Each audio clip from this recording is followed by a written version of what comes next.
Hello, and welcome to the fourth English Today Business DVD. In this DVD, you can watch another 4 episodes of our story, On the Job, followed by the business skills section that looks at another aspect of win-win language. We'll then look at the following language topics. Describing the stages in a business transaction. Expressions used at international business fairs. The language and delivery techniques used in presentations. So, have fun and enjoy your viewing.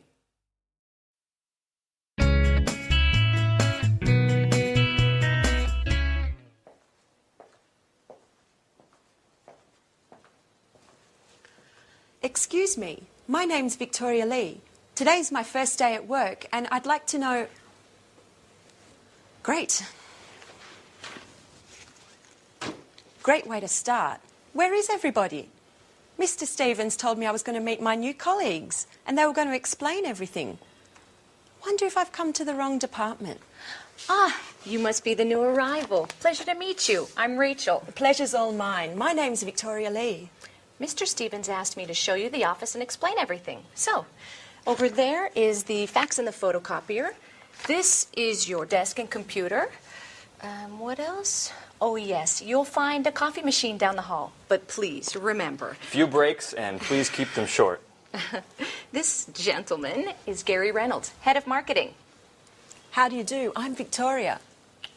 Mr. Stevens tells me that we're going to be working closely together. I must say, it's quite a pleasure to spend so much time with such a lovely young lady. Happily married woman. Married with a son, as a matter of fact. Well done, Victoria. Let him know who's who. Gary's the kind of guy who can't control himself with attractive women. Thank you for the compliment, Rachel. Let's get down to work. Here's an analysis of last year's investments. As you can see, we've consistently improved our bottom line in all sectors. Even if, as far as I'm concerned, we need to move more aggressively into the market. What exactly do you mean? Well, improve our e-commerce play, for example. Let's imagine for a moment that Pilgrim were to develop an advanced online catalog that would allow users to purchase directly online. Don't you think that this way we could dramatically cut our distribution costs? Certainly. But what does Mr. Stevens think? Well, he's a bit old school in his way of thinking. According to his worldview, we should focus on sales through more traditional channels. I, on the other hand, would be thrilled if you saw things more along my lines. Why don't we develop a realistic marketing strategy that includes possible e-commerce earnings? Perhaps we could convince him together. I'm afraid I can't at the moment, Gary. I've got to focus on the bookkeeping to begin with. Listen, why don't we have a little dinner together tonight and then continue working at my house? I'm married, remember, Gary?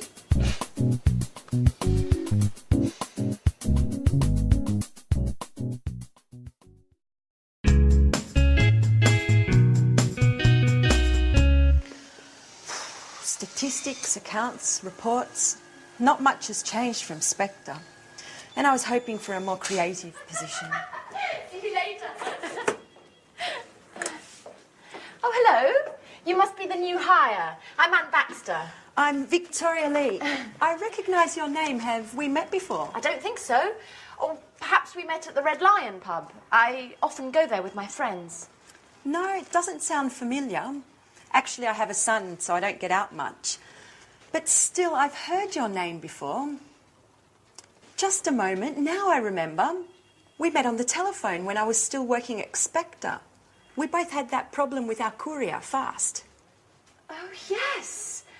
Oh, yes, I remember now. You were having problems with a shipment to China. Gosh, what a coincidence. Well, who would have ever thought we would end up working together? So, how are things going? Well, it's still too early to say. Today's my first day at work. Oh. Well, I presume you've already met Gary. Yes, earlier. We're working on a project together. And I bet he's already invited you out to dinner. Yes, as a matter of fact. And he's probably told you that he loves working with charming young girls such as yourself. Yes, and how do you know? He always uses the same line. He did the same with me. How original. Well, I'm pleased that you've joined us here, and well, I hope we'll become great friends. Yes, well, I'm sure we will. You're very nice. And who knows, maybe that telephone call was destiny.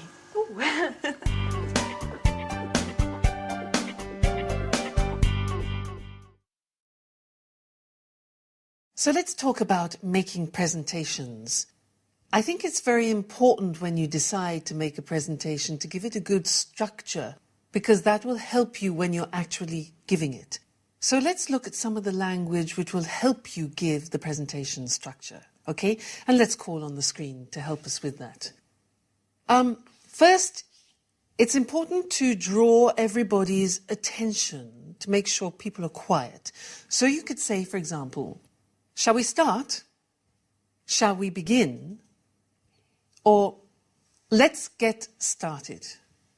All right, now those are ways to draw the attention of the audience. Then you need to greet them. So you could say, for example, good morning, everyone, which is quite informal. Good morning, everyone. More formal would be, good morning, ladies and gentlemen. That's more formal. So you greet them. Then you introduce yourself. So it would be like this. An example would be, let's get started. Good morning, everyone. Let me introduce myself. My name is Louise Evans, and I'm in charge of marketing. Okay, so you give your name and also your position of responsibility in the company. So you can say, I'm in charge of, or I'm responsible for marketing. Then you need to introduce the topic of your presentation. So you could say, the aim or the purpose, watch the pronunciation, the aim or the purpose or the objective of my presentation today is to talk about the marketing strategy. So 3 words, aim, objective, or purpose. Good. You could also say, for example, I'd like to give you a brief overview or an outline. Now that's quite similar to summary. It means a general picture. So I'd like to give you an overview or an outline of our marketing strategy. Then you need to usually divide the presentation up into 3 or 4 or 5 points. So we could say, I'll divide my presentation up into 4. Notice we say, I'll divide my presentation up into. It's quite complicated, that. I'll divide my presentation up into 4 points. Now, another word for points is items, or we could say headings, areas, sections, or subjects. Please don't say arguments, because an argument means a heated conversation between 2 people. So, I'll divide my presentation up into 4 main points, items, headings, areas, sections, or subjects. Then you need to look at the verbs that you can use, because you can say then, firstly, I'd like to discuss the marketing strategy. I'd like to introduce the marketing strategy. I'd like to look at. Look at is the same as analyze or consider. I'd like to explain. That means talk about the details so that people understand. I'd like to examine. I'd like to show. And I'd like to illustrate. These are the main verbs that you would use when describing what you're going to do. So firstly, you can say firstly, secondly, and finally, or last of all. So you see, you divide it up into sections. Firstly, secondly, finally, last of all. Now, it's often a good idea to talk about the duration, the length of your presentation, because often business presentations can be too long and boring. And if you say, for example, my presentation shouldn't take longer than 30 minutes, people are psychologically prepared and feel happier that they're not going to have to sit through a whole load of slides and a long, long explanation. Give them a time reference. Then, you need to decide when you're giving your presentation if you want people to interrupt you during it or if they should ask questions at the end of your presentation. Now, if you want to invite participation during the presentation, you could say, for example, please feel free to interrupt if anything's not clear. Okay? Please feel free to interrupt if anything's not clear, if you want to ask questions. Now, sometimes in a shorter presentation, you would prefer to take questions at the end of the presentation. So you could say something like this. If you have any questions, could I ask you to keep them until the end of the presentation? Let's look at that again. It's not easy. If you have any questions, could I ask you to keep them until the end of the presentation when I'll be very happy to answer them? All right? So there you keep control of how much interruption you have in your presentation. So we've said, firstly, I'd like to discuss or I'd like to talk about the marketing strategy. Now, when you want to move on to the second point, you can say in English, good, now let's move on to my next point. Move on to my next point. Another possibility is, good, that brings me to my next point. So that's moving the presentation forward. If somebody interrupts you and you don't want to handle the interruption at that moment, you can say, yes, that's a very good question, but can I come back to that later? So recognize the question and say, that's a good question, to show that you're going to deal with it, but then say, can I come back to that later? And of course, if you say that, make sure you remember that question, make a mental note, and always answer it. Then, to conclude the presentation, you can say, I'd like to finish by saying that, or I'd like to conclude by saying that. Or you can say, in conclusion, I think we should, in conclusion. And the very last things to say are usually, thank you very much for coming. Thank you for it. Your attention is not necessary because you're doing the work. They're there to listen to you. So it's just better, I think, to say, that's it, which means it's finished. And thank you very much. Thank you very much for coming, or thank you very much. All right? So I hope that helps you with your future presentations. Remember, structure is very important and it will help you remember things more clearly. So good luck with any presentation that you do in the future, and good luck in general with your business English. Bye.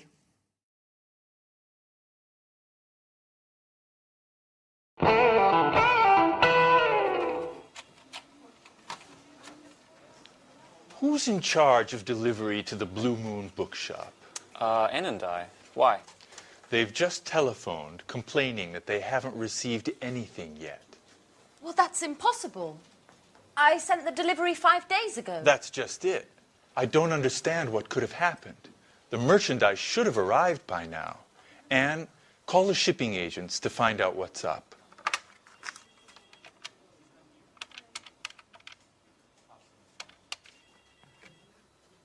Hello, am I speaking to Fast Shipping? This is Anne Baxter from Pilgrim Publishing. I'd like to follow up on the merchandise we sent 5 days ago. Sorry? What? That's impossible. There must be some mistake. You can't have delivered it. Our client has just telephoned saying that they haven't received anything yet. Okay. Okay, I'll take a look at the paperwork and get back to you. Yeah, bye-bye. Well, Fast claims that the goods were signed for by the consignee. Rachel, go get the bill of lading. We need to look into what caused this mistake. Gary, are you sure you provided the exact address? Certainly, I still remember it. It's 35 Lafayette Avenue, Orange. That's it, all right. What about the duty? Do you remember paying it? Duty? Excuse me, Mr. Stevens, but we're EU members and aren't required to pay duty. Merchandise is free to move between the member states, and duty is no longer required, nor is documentation. EU? What does Europe have to do with it? Excuse me, but Orange is in France, isn't it? Good God, Gary. Blue Moon is in Orange, but not in France. Orange is a city in Massachusetts, USA. Call the bookshop immediately. What an idiot. That's why I paid less on freight charges than was budgeted.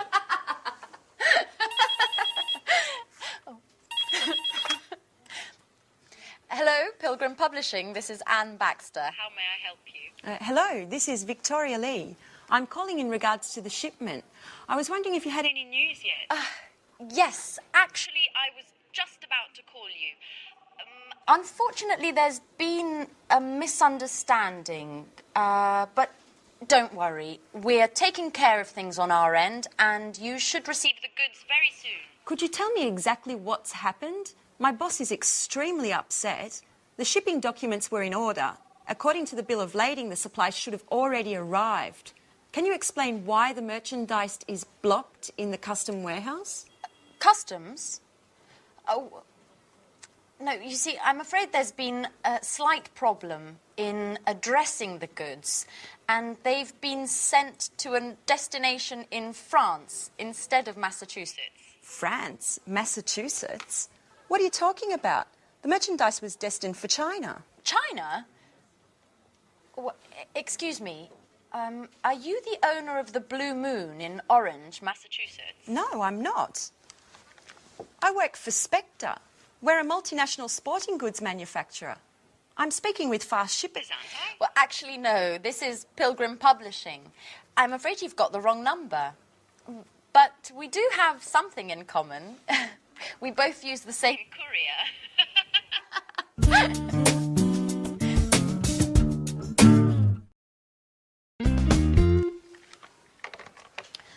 Life is funny. I dial a wrong number, and who do I call?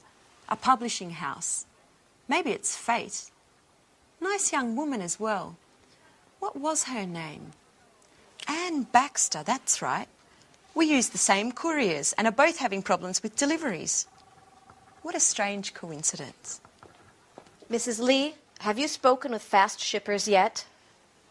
Not yet. The number's always busy. We have to figure out what's happened. This delivery delay is costing us a lot of money. The courier assured us that the merchandise didn't have to pass through customs, that it would have left their warehouse with the customs bill already compiled, without any additional customs requirements. That's right. Considering the shipping costs, they're so high because they include all international delivery costs, such as transit, loading and unloading, assembly, and warehouse storage costs. Just a moment. I've got it. Did you remember to attach the certificate of origin, Mrs. Lee? The certificate of origin? I don't really know what that is. It's never been required for our shipments. The certificate of origin is that document which states the merchandise's country of origin for customs purposes. It's absolutely necessary for companies doing business in countries which don't belong to the EU, provided upon customs officials' request. And China is one of those countries. I'm sorry, Mrs. Collins. I didn't know. I swear it. Up until now, I've never taken care of shipments. This is going to be one very expensive mistake. Oh, by the way, I'll be taking our losses caused by this delay out of your salary.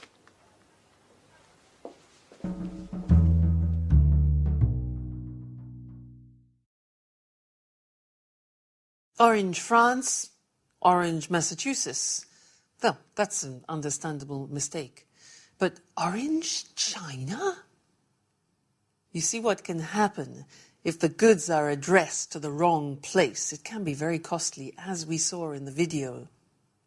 Now, let's look at that process of buying and selling, that transactional process, and the commercial documents which are related to that. But first, do you know other terms for the word goods? Other ways of saying goods? There's products, merchandise, and also freight. Do you know that? Freight. F-R-E-I-G-H-T. Yeah, all four of them we use. Products, goods, merchandise, and freight. So let's look at that process now. And imagine that we are a buyer, a potential buyer. We would like to buy something. And so we contact a seller. Look at the screen, which will give you the list of the documents which we would need to do this transaction. The first one is the buyer makes an inquiry. Now, inquiry can be written with an E at the beginning or an I, an inquiry. So what's that? Well, that's to ask if goods are available, what the price of those goods are, what the conditions of delivery are, and also what the terms of payment are. So we as the buyer make an inquiry. Now, the potential seller sends back another document which is called the offer or the quotation. In that document, the seller offers to sell us the required goods, the goods that we have ordered at their price and with their conditions. After that, we as the buyer decide if we want to go ahead. And if we do, then we make the order. That's the third document, the order. Now, in the order, we have all the full particulars and details of the goods that are to be supplied by the seller. So we have the inquiry, then the quotation, and now the order. After the goods are then packaged and they are prepared for transportation, usually we contact a shipping agent. Now, a shipping agent are the people who actually organize the transportation of merchandise. And they're also called freight forwarders. You see that word again? Freight. Freight forwarders or shipping agents. Now, that can be by sea, by land, or by air, depending on where the goods are going and what the goods are. Okay, so we decide to make the order. Now, the actual process involved at the beginning of payment starts with what we call a pro forma invoice. A pro forma invoice. Now, this is like an ordinary invoice, but in fact it's not the real one.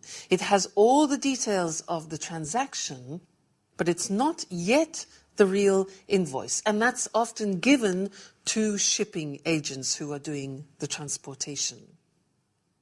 The most important document of payment is the invoice or the bill. Now, in the invoice, it's the document that describes the goods, the freight, the merchandise, the quality of that, the quantity, and the price. Also, the terms of payment and the delivery. And the invoice is sent to the buyer with the goods. It accompanies the goods. Then we, as the buyer, have to actually buy the goods, and to do that, payment takes place. Now, the safest way to pay for goods is still the letter of credit. And this is used extensively because it's the safest way. Because why? Because what it is, and it's an agreement between two banks, the banks of the buyer and the banks of the seller. And when the two banks agree, it's a much safer condition of payment. And as you heard in the video, you heard the words consignor and consignee. Well, the seller is the consigner and the consignee is the buyer. Okay? I hope that gives you some idea of what the whole selling and buying transaction is about, and also the main documents that you need in that process. Okay? Great. So, see you again in the next lesson. Bye. Hello, and here we are for the last Business Talk program. Hi there. Today we'll look again at win-win language, but this time we'll concentrate on the language of negotiation and small talk. We saw last time that those three fundamental points, organization, simplicity, and appropriate language, are very important in any context. But let's have a look now at how win-win language can produce positive results in a negotiation. Eric and I are going to act out an example of a supplier asking for a price increase to cover transport costs. As you listen, keep in mind team spirit and a positive approach. Listen, James, I'm afraid we're going to have to increase the cost of our deliveries to you. We can't go on delivering at the price we agreed last year. The cost of fuel is too high at the moment. I'm sorry, Carol, but I can't accept any changes to our agreement at the moment. But James, we're losing money on every delivery we make. We have to do something. I think my company would prefer to look for another supplier in that case. I'm really not prepared to change what we agree. I'm sure other suppliers will be just as expensive, and you know we've always met our deadlines. No. Either you keep to your agreement, or I'm going to look for another supplier. Now, this was a typical I win, you lose situation. Okay, now let's have a look at a possible outcome if win-win language had been applied.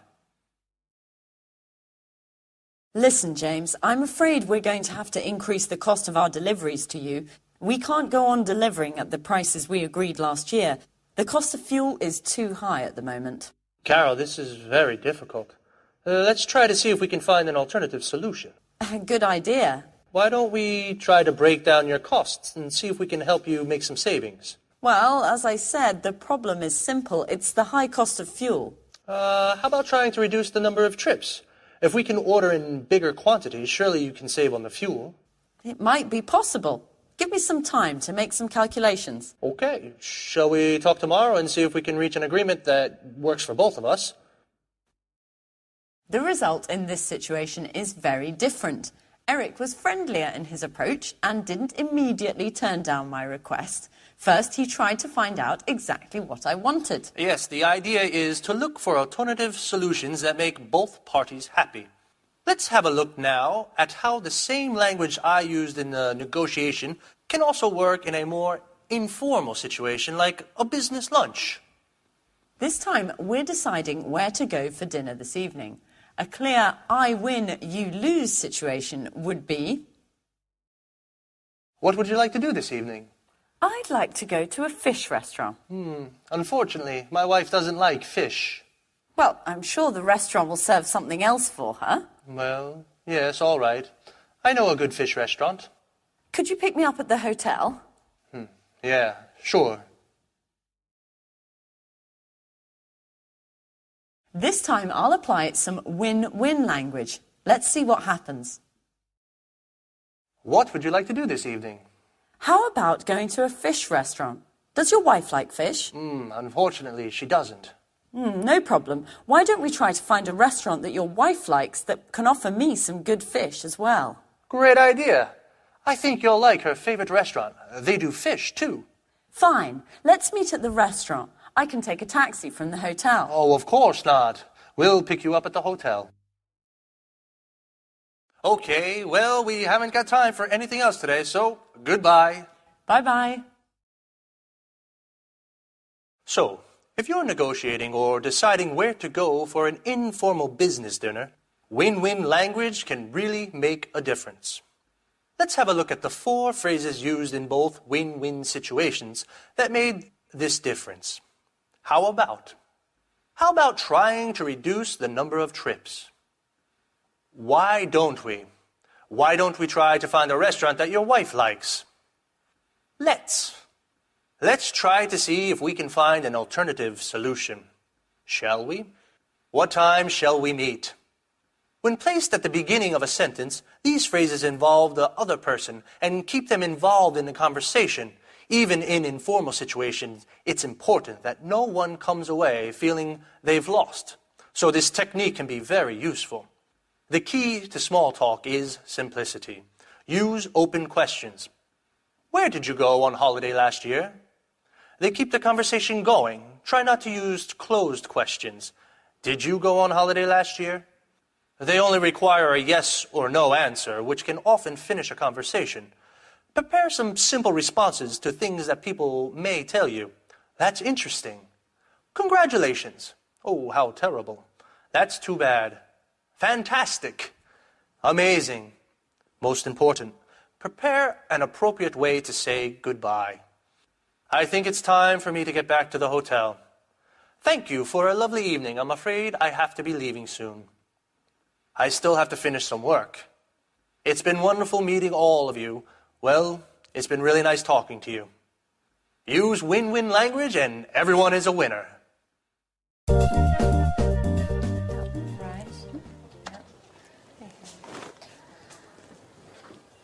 Welcome back, Gary. How was the International Book Fair in Frankfurt?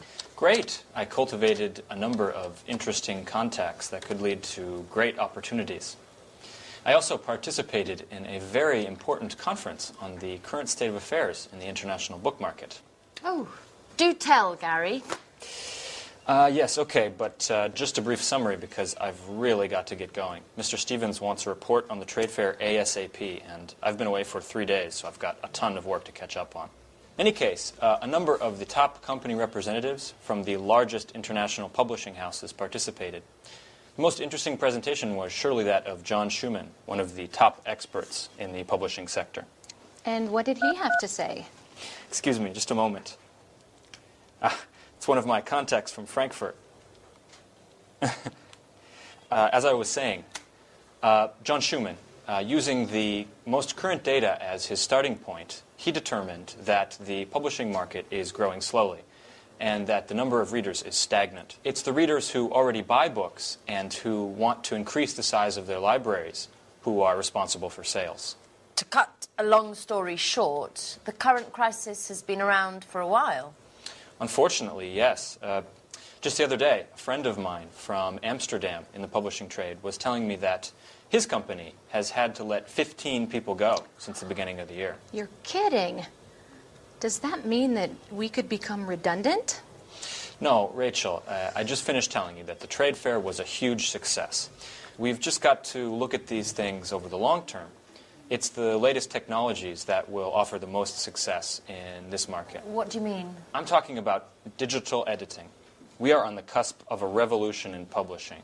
In other words, the transition from printed publishing to digital publishing. I'm afraid I don't agree with you, Gary. Internet, email, CD-ROM, DVDs, and all electronic gadgets put together will never substitute the joy of reading a book.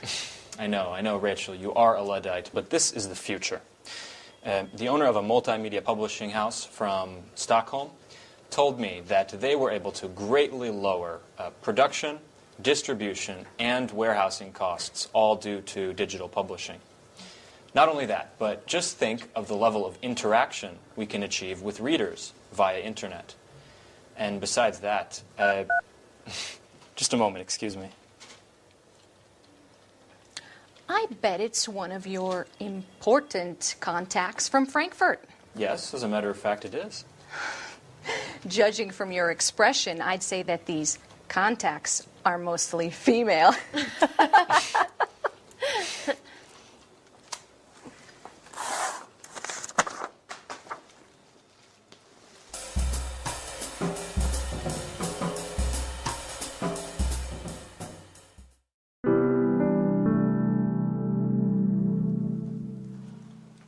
Oh, hi, Victoria.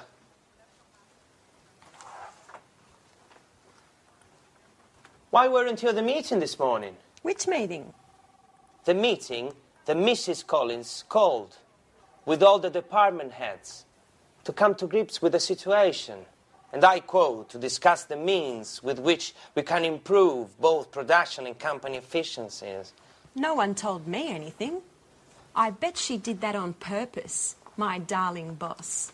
She wanted to get back at me for a mistake I made on a shipment. She always keeps me out of the loop on all the important developments and makes me do the work of a secretary. I hate her. Come on, Victoria. Chin up. Things will get better. I'm not sure about that, Paul. Anyway, tell me, what did you discuss at the meeting? Well, you can imagine the tone that Mrs. Collins used. She prefers cold and distant. She urged us all to work even harder to overcome this difficult moment for the company.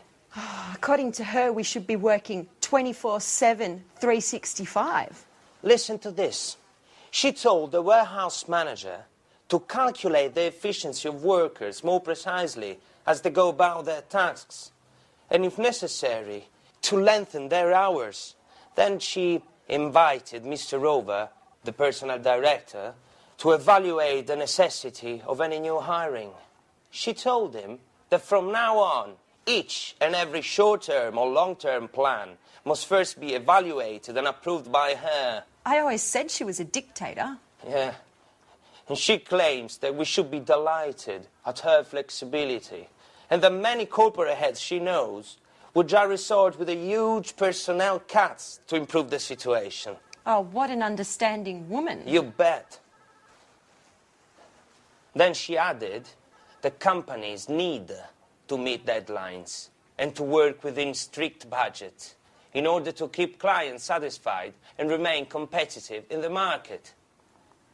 Finally, referring to you, she reminded us all that delays and errors in projects are absolutely unacceptable. What are you doing, Victoria? Are you taking notes? No, I'm writing my letter of resignation.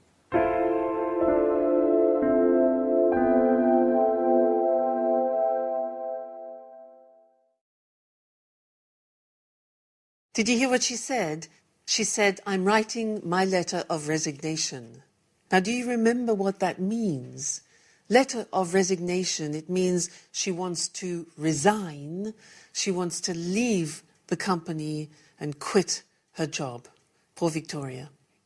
Well, let's now turn back to what we said at the beginning of the lesson, which was international fairs, and look at some of the language which is useful for you related to those. Now, if you decide to represent your company in an international fair, you are called an exhibitor. Look at the screen. An exhibitor. And what you have in order to display your things is a stand. It can be small, it can be large, but it's a stand. Also, we use booth. Now, when you go to the fair, the hard work begins because you have to set up or build the stand. Then, when it's ready, you display, which means to show, you display your goods, your products, or your services. Then at the end of the week, usually it's a week, you take down the stand. Now, if you're on the stand, it's really hard work, and I want to help you with some phrases that can be useful when visitors are walking past.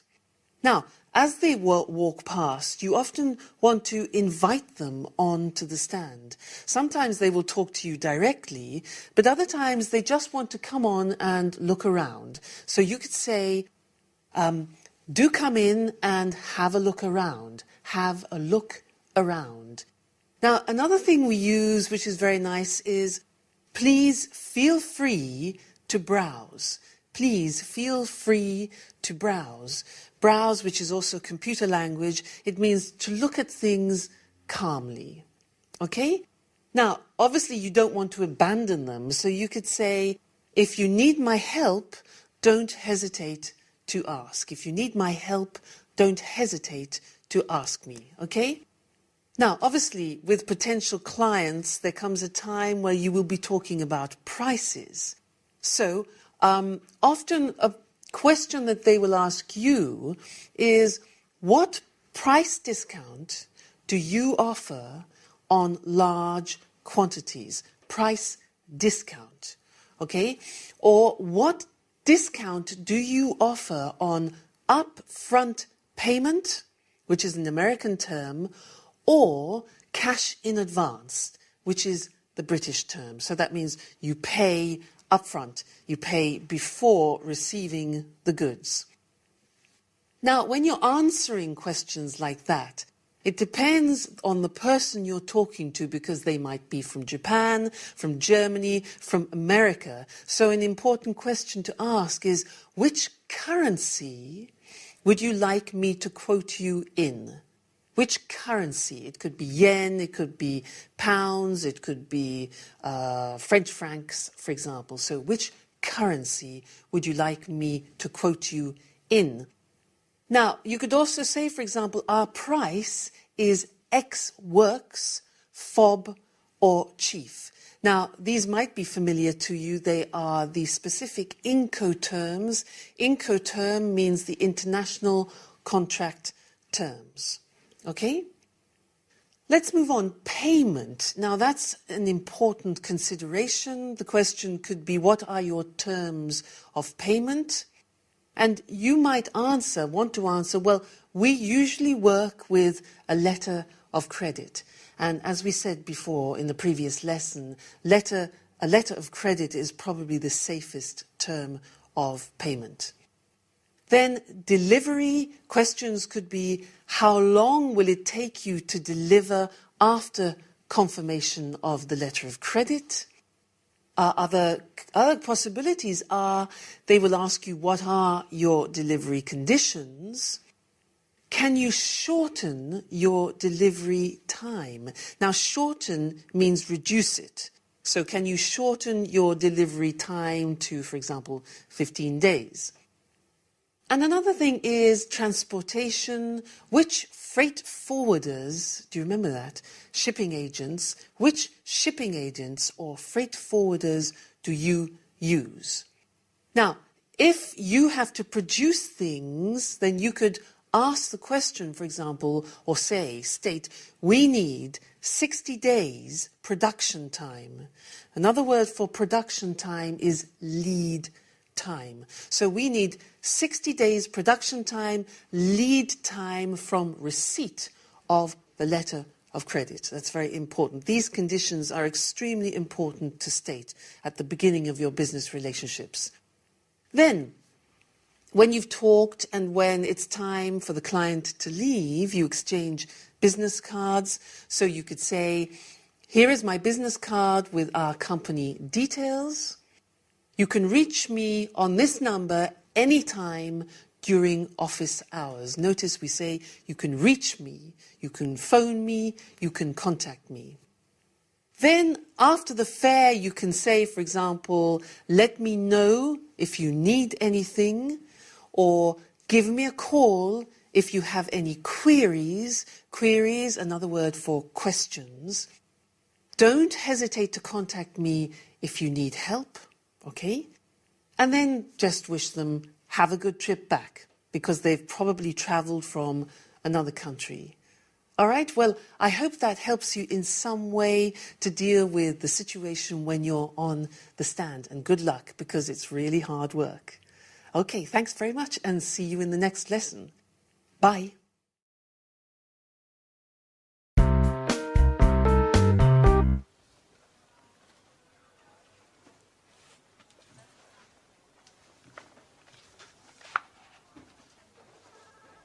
Paul. Don't tell me this is true. Are you really going to leave? Yes, Paul. I just can't stay here. Since Mrs. Collins has arrived, the work climate has become unbearable. She never misses an opportunity to humiliate me and to assign me the most demeaning tasks. And what are you going to do now? Well, I've got in touch with a number of companies. This afternoon, for example, I have an interview with a publishing house. Publishing house? You're not going to become an author, are you? Precisely. You know it's always been a dream of mine. I don't think the interview is going to focus on my literary talents. But, Paul, you look awful. What's the matter? I'm a bit concerned about things. We're having a meeting with the major shareholders of Spector to take a look at the balance sheets. And is that a problem? Well, as you know, the year-end balance sheets provide an overview of the economical, fiscal and fiduciary effectiveness of our management. And I certainly hope that scrutinizing the books won't uncover inconvenient discrepancies that could lead to a change of a company leadership. What exactly are you referring to?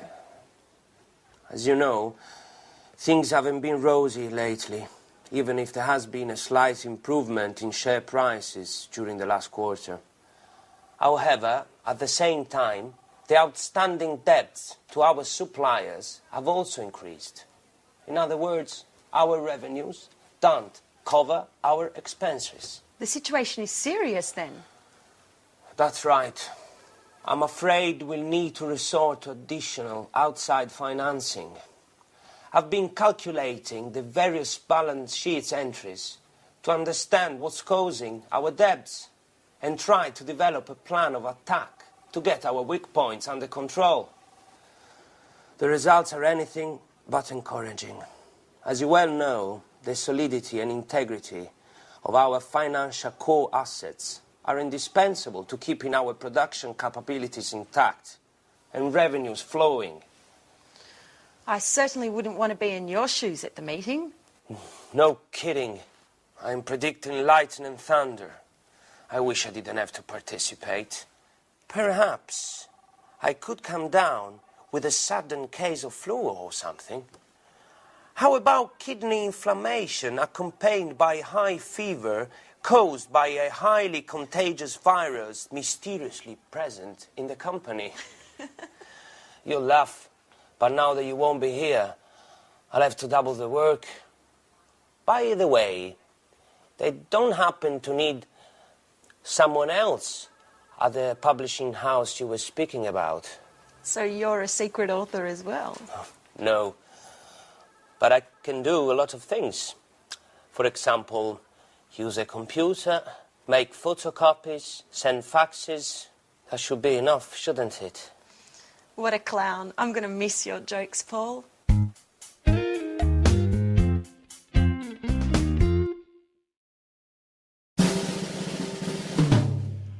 Yes, I see. I understand. But it has to be done by Friday. Is that possible? Good, good. It's very important. We'll be in touch. Thank you. Goodbye.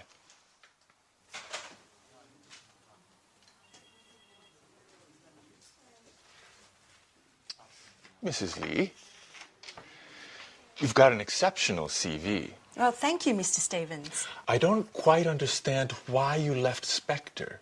According to this, you were in a position of considerable responsibility. That's true. I was very satisfied with my job at the beginning.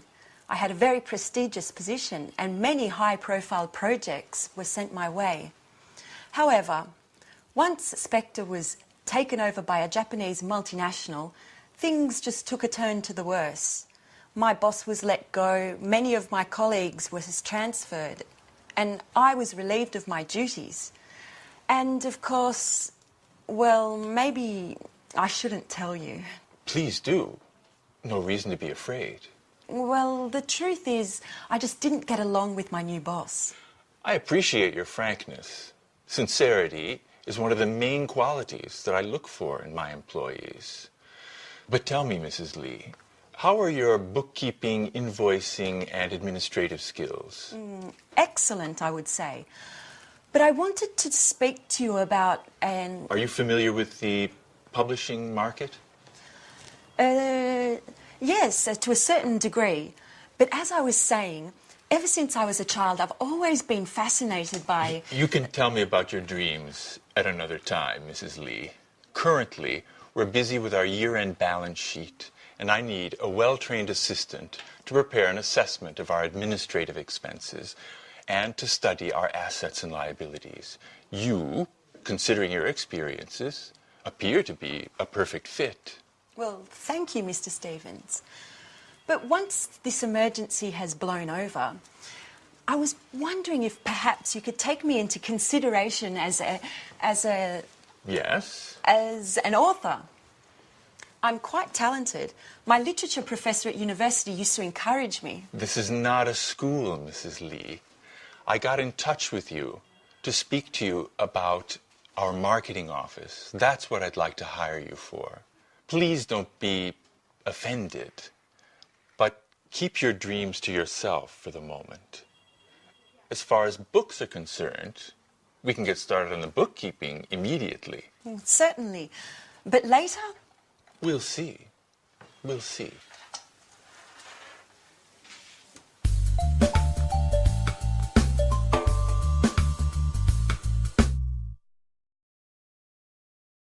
Did you notice how Mr. Stevens was reading a CV, it was Victoria's curriculum vitae, when he was doing the interview with her? Well, often, in reality, people doing interviews don't have time to read the whole CV. And so, if you're in the interview, you have to look at the information very quickly and just get the general understanding of it. So what he was doing, he was skimming for important information. And that's what I want to talk to you about now, are the 4 skills that we use for reading, which are skimming, scanning, extensive reading, and intensive reading. So let's call on the screen to look at those. Now, the first thing that I talked about was skimming, which is what I said Mr. Stevens was doing. And that means that you read quickly in order to get the most important information, or to get the gist. The gist is the general understanding. The most important information, to get the gist. And this is what you will do in your job, for example, if you have to read a newspaper quickly, magazines, business and travel brochures, for example. So you read them quickly to pick out the important information. That's skimming. The second one is scanning. Now, we use scanning in order to extract particular information, a particular piece of information. So, for example, if you want to see a particular television program, you scan it. If you want to think about travel, if you want to see what train or what plane leaves, a train or a plane schedule, you scan it and pick out the particular information important for you. Also, a conference guide. When there are many speeches, you scan and pick out the one relevant to you. So that's skimming, scanning. What about extensive reading? Now, extensive reading is the type of reading you use when you want to obtain a general understanding about a subject. So, for example, it could mean for you reading a market strategy book, or a novel, or a magazine article which is related to your job. So, extensive reading for general understanding. And the last one is the intensive reading, and that is for very close, very accurate reading for detail, and that's where you read for every word. It's important to understand every word and every fact, obviously. And in this case, you would use it with like a bookkeeping report, very important to look at the details, an insurance claim, or for contracts. Terribly important to read every word. That is intensive reading. So remember that when you're in your workplace, it's important to be able to move between skimming, scanning, extensive reading and intensive reading. Sometimes in English you are tempted to want to understand every word, so you use a dictionary. It takes ages.